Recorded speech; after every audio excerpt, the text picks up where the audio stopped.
প্রিয় নবী সাল্লাল্লাহু আলাইহি ওয়াসাল্লাম তিনি কেমন ছিলেন? প্রিয় নবী সাল্লাল্লাহু আলাইহি ওয়াসাল্লামের রহমত, ওনার দয়া, মায়া, করুণা উম্মতের জন্য কেমন ছিল, পশু পাখির জন্য কেমন ছিল, তাম সৃষ্টি জগতের জন্য প্রিয় নবী সাল্লাল্লাহু আলাইহি ওয়াসাল্লাম তিনি কেমন ছিলেন?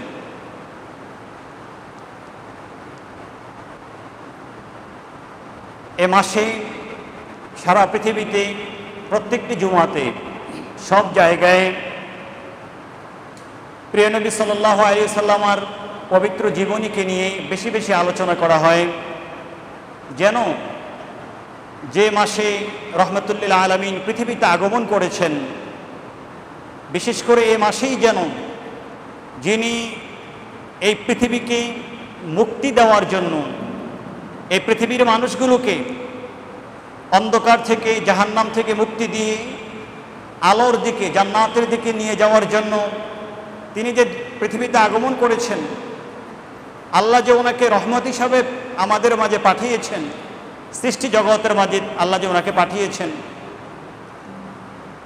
এই বিষয়গুলো যদি আমরা এ মাসে আলোচনা করে নিতে পারি, যে মাসে আল্লাহর হাবিব দুনিয়াতে আগমন করেছেন, তাহলে এই পবিত্র মাস থেকেই উম্মত তারা নিজেদেরকে নতুন করে গঠন করে নেওয়ার শিক্ষা গ্রহণ করবে, তারা নিজেদেরকে নতুন করে গঠন করে নিতে পারবে। আল্লাহর হাবিব পাক সাল্লাল্লাহু আলাইহি ওয়াসাল্লামের জীবন আদর্শ চর্চা করার এ মাসই হচ্ছে সর্বোত্তম মাস। যদিও প্রিয় নবী সাল্লাল্লাহু আলাইহি ওয়াসাল্লামের জীবন আদর্শ চর্চার জন্য নির্দিষ্ট কোনো সময় নাই। উম্মত প্রত্যেকটি মুহূর্তে, দিনে রাতে, রবিউল আউয়াল মাসে, রবিউল আউয়াল মাসের বাহিরে প্রত্যেকটি মাসেই উম্মত নবী পাকের জীবনকে চর্চা করতে হবে। প্রত্যেকটি মুহূর্তে উম্মতকে খুঁজতে হবে, আমি এই কাজটা করতে যাচ্ছি, আমার এই কাজের ক্ষেত্রে নবী মুস্তাফা সাল্লাল্লাহু আলাইহি ওয়াসাল্লামের আদর্শ কী? আমি এ কাজ করতে যাচ্ছি, এ কাজটা আল্লাহর হাবিবের সুন্নতের সাথে যায় কিনা, নাকি এই কাজটি সুন্নতের বিপরীতে।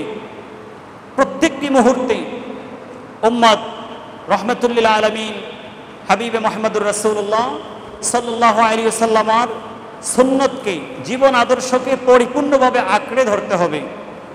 আর সেই আঁকড়ে ধরার জন্য প্রত্যেকটি মুহূর্তে তাকে চেষ্টা করতে হবে। রবিউল আউয়াল মাস এটা হচ্ছে সবচেয়ে মুনাসিব, উপযুক্ত মাস, যেহেতু এ মাসে তিনি আগমন করেছেন সকল সুন্দর চরিত্রকে নিয়ে। এই জন্য আল্লাহ রাব্বুল আলামিন কালামুল্লাহ শরীফের মধ্যে বলেছেন, ওয়া ইন্নাকা লাআলা খুলুকিন আযীম, যে হাবিব গো, অবশ্যই আপনি সকল ভালো গুণের উপরে রয়েছেন, সকল ভালো গুণের অধিকারী আপনি।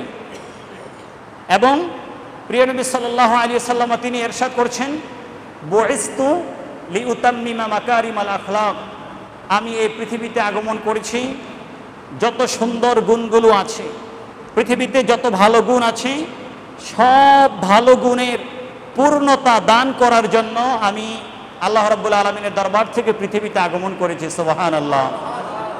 তো তিনি তো এই মাসে আগমন করেছেন, এজন্য অন্যান্য মাসে তো ওনার আলোচনা করা হবেই, এ মাসে আলোচনাটা আরও বেশি করা হবে, কারণ এই মাস হচ্ছে ওনার বেলাদাত শরীফ, ওনার আগমনের মাস।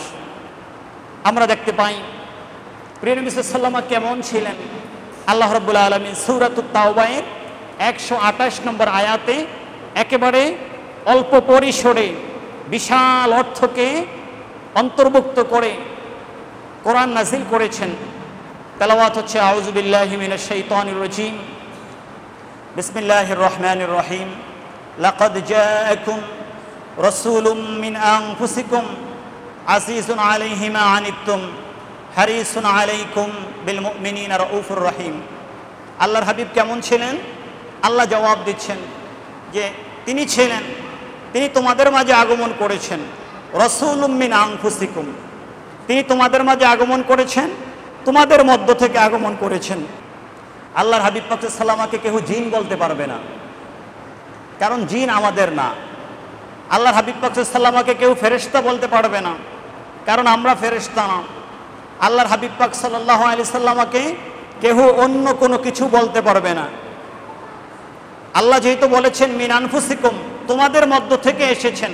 তো আমরা হচ্ছি মানব জাতি, সুতরাং প্রিয় নবী সাল্লাল্লাহু আলাইহি ওয়াসাল্লাম মানব জাতির মধ্য থেকে তিনি দুনিয়াতে আগমন করেছেন। এই জন্য আমরা আল্লাহর হাবিব পাক সাল্লাল্লাহু একেবারে কাছাকাছি যাওয়ার সুযোগ পেয়েছি। তিনি যদি অন্য জাতি থেকে আসতেন, জিন জাতি মালাইকা থেকে আসতেন, আমরা তো জিনকে দেখি না, তো আমরা যাকে দেখি না কিভাবে আমরা তার অনুসরণ করব? আমরা যাকে দেখি না আমরা কি তার অনুসরণ করতে পারবো? পারবো না।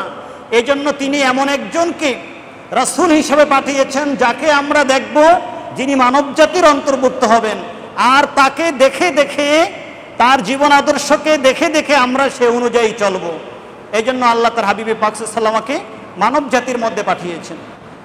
এখন মানব জাতির মধ্যে তো আল্লাহ তার হাবিবে মুস্তাফাকে পাঠালেন, তো তিনি মানব জাতির মধ্যে কেমন?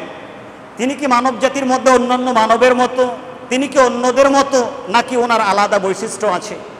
এই আয়াতের মধ্যেই সেটার সমাধান দিয়ে দেওয়া হয়েছে। আমরা এতক্ষণ পড়লাম লাকাদ জাআকুম রাসূলুম মিন আনফুসিকুম, মানব জাতির মধ্য থেকে, তোমাদের মধ্য থেকে। এই মিন আনফুসিকুম এই অংশকে কোরআনে কারীম তেলাওয়াত করার জন্য 60টি বা 10টি পদ্ধতি রয়েছে, যেটাকে বলা হয় কিরাআতে সাবআ, 60টি পদ্ধতি, অথবা কিরাআতে আশারা, 10টি পদ্ধতি। তো এই পদ্ধতিগুলোর মধ্যে কোনো একটা পদ্ধতিতে, যে পদ্ধতিটা বিশুদ্ধ, 7টি অথবা 10টি, প্রত্যেকটা পদ্ধতি বিশুদ্ধ, তার মধ্যে কোনো একটা কিরাআতে পড়া হয় মিন আনফুসিকুম, এর স্থানে পড়া হয় মিন আনফাসিকুম। এখানে মিন আনফুসিকুম আমরা পড়ছি, আর কোনো একটা কিরাআতে, কোনো একটা তেলাওয়াতের মধ্যে, কোনো একটা পঠন পদ্ধতির মধ্যে রয়েছে মিন আনফাসিকুম।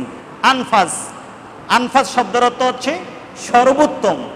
তার মানে দুইটা যখন মিলানো হবে, মিন আনফুসিকুম আর মিন আনফাসিকুম, দুইটা যখন মিলানো হবে তখন অর্থ দাঁড়াবে আমি আমার হাবিবকে তোমাদের মাঝে, মানব জাতির মাঝে পাঠিয়েছি, কিন্তু তোমাদের একক, তোমাদের মতো তিনি না, বরং তিনি হচ্ছেন মিন আনফাসিকুম, তোমাদের মধ্যে সর্বশ্রেষ্ঠ হিসাবে আমি তাকে তোমাদের মাঝে পাঠিয়েছি। সুবহানাল্লাহ। হাবিব কেমন ছিলেন? তারপরে আল্লাহ বলছেন আজিজুন আলাইহি মা আনিতুম, তোমরা যে কষ্ট পাও, তোমাদের যে বিভিন্ন ক্ষেত্রে কষ্ট হয়, তাতে ওনার অনেক দয়া হয়, তিনিও কষ্ট পান, তিনিও তোমাদের উপরে দয়াশীল হয়ে যান।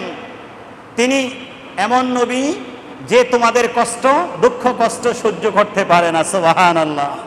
যার কারণে তিনি রহমত নিয়ে পৃথিবীতে আগমন করেছেন। তিনি কেমন ছিলেন? আল্লাহ তারপরে বলছেন হারিসুন আলাইকুম, হারিসুন আলাইকুম, হারিস বলা হয়, হারিস হচ্ছে যে শুধু চায়, যা আছে তার চেয়ে আরো বেশি চায়, একটু আছে আরো বেশি চায়, আরো বেশি চায়, আরো বেশি চায়। তো এটা তো আপনার যা আছে আপনি আরো বেশি চাইবেন, এটা তো ভালো দিক না। কিন্তু আল্লাহর হাবিব পাক সাল্লাল্লাহু আলাইহি সাল্লামের ক্ষেত্রে আল্লাহ হারিস ব্যবহার করেছেন এটার সর্বোচ্চ ভালো অর্থে। সেটা হচ্ছে তিনি চান শুধু তোমাদের কল্যাণ, শুধু তোমাদের কল্যাণ বাড়িয়ে দেওয়া হোক, বাড়িয়ে দেওয়া হোক, বাড়িয়ে দেওয়া হোক। আল্লাহ যেন তার উম্মতের উপরে দিনের পর দিন, সময়ের পর সময় আল্লাহর পক্ষ থেকে রহমত এবং কল্যাণ বাড়িয়ে দেন, তিনি এটা সবসময়ই চান। এজন্য ওনাকে বলা হয়েছে হারিসুন আলাইকুম। তিনি কেমন ছিলেন? তারপরে আল্লাহ আবার বলছেন রউফুর রহিম, তিনি ছিলেন রউফ। আল্লাহ কোরআনে কারীমের মধ্যে নিজের নাম রউফ বলেছেন, আর কোরআনে কারীমের মধ্যে তার হাবিবের নামও তিনি রউফ দিয়েছেন। সুবহানাল্লাহ। রউফ যিনি দয়া পরবশ, যিনি দয়ালু, আল্লাহ দয়ালু, তিনি খালেক হিসাবে। আর মাখলুকের মধ্যে শ্রেষ্ঠ দয়ালু হচ্ছেন রহমতুল লিল আলামিন। এই জন্য তিনি আল্লাহর হাবিবের নামও রেখেছেন রউফুন।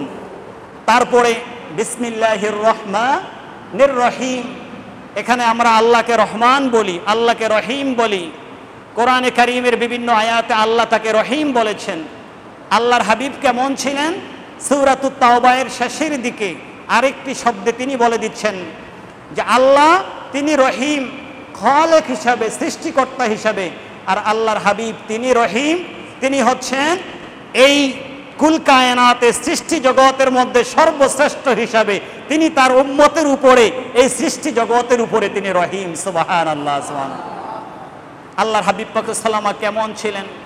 আল্লাহ সূরাতুত তাওবায়ের 128 নম্বর আয়াতের মধ্যে অত্যন্ত সংক্ষেপে তিনি তুলে ধরলেন। আয়াত দেখা যাচ্ছে একটি ছোট্ট আয়াত, এটার পরিসর, এটার পরিধি কম, কিন্তু এটার মধ্যে আল্লাহ একটা সমুদ্রকে নিয়ে আসলেন। এটার মধ্যে আল্লাহর হাবিব পাক সাল্লাল্লাহু আলাইহি ওয়াসাল্লামের অনেকগুলো আওসাফকে, অনেকগুলো গুণাগুণকে নিয়ে এসে তিনি প্রমাণ করে দিলেন, তিনি আমাদের কাছে উপস্থাপন করলেন, আমাদেরকে জানান দিলেন যে হাবিব কেমন ছিলেন, আল্লাহর হাবিব যিনি আমাদের মাঝে এসেছেন তিনি কেমন ছিলেন, আমাদের কেমন হওয়া উচিত ওনার অনুসরণ করে। তারপরে সূরাতুল কাহফে 6 নম্বর আয়াতে আল্লাহ আবার ঘোষণা করছেন যে নবী কেমন ছিলেন, হাবিব কেমন ছিলেন। ফালা আল্লাকা বাখিউন নাফসাকা আলা আথারিহিম ইল্লাম ইউমিনু বিহাদাল হাদিসি আসাফা। আল্লাহ তার হাবিবকে সান্ত্বনা দিচ্ছেন, হাবিব গো, আমি দেখতে পাচ্ছি আপনার অন্তর সংকীর্ণ হয়ে আছে, আপনার অন্তর কষ্ট পাচ্ছে। এটার কারণ হচ্ছে আপনি চাচ্ছেন আপনার উম্মতের মধ্যে, কুল কায়নাতে যত মানব আছে দানব আছে, আপনি চাচ্ছেন সকলে দলে দলে ইসলাম ধর্ম গ্রহণ করুক, কিন্তু আপনি দেখতে পাচ্ছেন তাদের সংখ্যাটা আস্তে আস্তে এত বেশি বাড়ছে না, ধীরে ধীরে হচ্ছে। এই কারণে হাবিব আপনি কষ্ট পাচ্ছেন, এটা আল্লাহ দেখতেছে। এই জন্য আপনাকে সান্ত্বনা দিচ্ছে আল্লাহ, আমি আল্লাহ আপনাকে সান্ত্বনা দিচ্ছি যে আপনার কষ্ট পাওয়ার কিছু নাই। অচিরেই দেখবেন অরাইতান নাসা ইয়াদখুলুনা ফি দীনিল্লাহি আফওয়াজা, আপনি অচিরেই দেখবেন এই দ্বীনের মধ্যে, এই ধর্মের মধ্যে আপনার উম্মত হওয়ার জন্য দলে দলে, আরবে আজমে, মাশরিকে মাগরিবে, সারা পৃথিবী থেকে মানুষগুলো আপনার উম্মতের কাতারে ভিড় জমাবে, ইসলাম গ্রহণ করবে, আপনার কদম মোবারকে দলে দলে আশ্রয় গ্রহণ করবে। সুবহানাল্লাহ। এজন্য আপনি কষ্ট পাওয়ার কিছু নাই, আপনি কষ্ট পাবেন না। আল্লাহর হাবিব কেমন ছিলেন আল্লাহ তুলে ধরলেন, উম্মতের ব্যথায় তিনি কষ্ট পেতেন। কেন মুসলমান হয় না? কারণ মুসলমান হলে জাহান্নামের পথ থেকে তাড়াতাড়ি জান্নাতে আসবে, তাড়াতাড়ি হেদায়েতের পথে আসবে, অন্ধকার থেকে হেদায়েতে আসবে। এজন্য তিনি কষ্ট পেতেন। কেন তাড়াতাড়ি আসে না, কেন বেশি বেশি আসে না? আর আল্লাহ সেটাকে তুলে ধরলেন, ফালা আল্লাকা বাখিউন নাফসাকা আলা আসারিহিম ইল্লাম ইউমিনু বিহাদাল হাদিসি আসাফা। তারপরে আল্লাহ রাব্বুল আলামিন সূরাতু ফাতিরের মধ্যে, সূরাতু শুআরা, এভাবে কোরআনে কারীমের বিভিন্ন আয়াতের মধ্যে হাবিব কেমন ছিলেন তিনি তুলে ধরেছেন।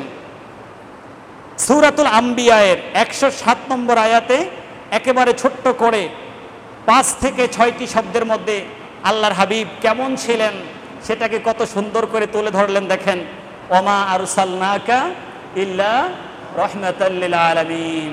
এক শব্দের মধ্যে হাবিব কেমন ছিলেন সব কিছুকে আল্লাহ নিয়ে আসলেন, যে ওমা আরসালনাকা ইল্লা রাহমাতাল লিল আলামিন, হাবিব গো, আমি আপনাকে এই পৃথিবীতে পাঠিয়েছি শুধু আপনার উম্মতের জন্য রহমত হিসাবে না, শুধু মানুষের জন্য রহমত হিসাবে না, শুধু জিন জাতির জন্য রহমত হিসাবে না, শুধু ফেরেশতার জন্য রহমত হিসাবে না, শুধু গাছপালার জন্য রহমত হিসাবে না, শুধু পশু পাখির জন্য রহমত হিসাবে না, বরং আমি আল্লাহর সৃষ্টি জগতের মধ্যে যত পরিধি আছে, আমি আল্লাহর সৃষ্টি জগতের মধ্যে যা কিছু আছে সব কিছুর জন্য আমি আল্লাহ আপনাকে রহমত হিসাবে পাঠিয়েছি। সুবহানাল্লাহ। কোরআনে কারীমের একেবারে শুরুতে তেলাওয়াত হচ্ছে আলহামদুলিল্লাহি রাব্বিল আলামিন। সকল প্রশংসা, প্রশংসার জগতে যা কিছু আছে সব কিছু রব্বে কারীমের জন্য। রব্বে কারীমকে, তিনি হচ্ছেন সকল সৃষ্টি জগতের, সমগ্র সৃষ্টি জগতের যিনি রব, তার জন্য প্রশংসা।